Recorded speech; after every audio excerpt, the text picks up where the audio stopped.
അളിയ എന്നിട്ട് ചേട്ടാ, ഈ അലക്സ് എന്ന് പറയുന്ന ഞാൻ ചേട്ടനാണോ? ചേട്ടൻ ഞാൻ ഈ +2 പഠിക്കുന്ന രേഷ്മയുടെ ചേട്ടനാണ്. ചേട്ടൻ ഇന്നലെ പ്രപ്പോസ് ചെയ്ത കാര്യമൊക്കെ അവള് വീട്ടിലൊന്നും പ്രപ്പോസ് ചെയ്താ? അയ്യോ, അതൊന്നും കുഴപ്പമില്ല ചേട്ടാ. കോളേജ് ആകുമ്പോൾ പ്രപ്പോസൽ സീനൊക്കെ സാധാരണ അല്ലേ. പക്ഷെ ചേട്ടൻ തിരിച്ച് പ്രപ്പോസ് ചെയ്തില്ലെങ്കിൽ മൊത്തം ആസിഡ് വയ്ക്കുന്ന തമാശ. കാര്യമായിട്ട് പറഞ്ഞതാ? കാര്യമായിട്ട് പറഞ്ഞാണോ?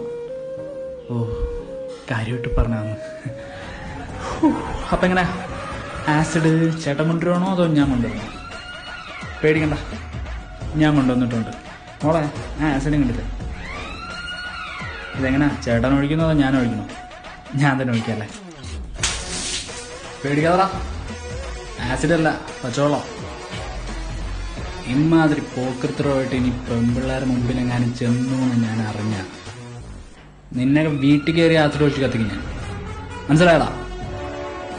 പൊക്കോട്ടെ ചേട്ടാ.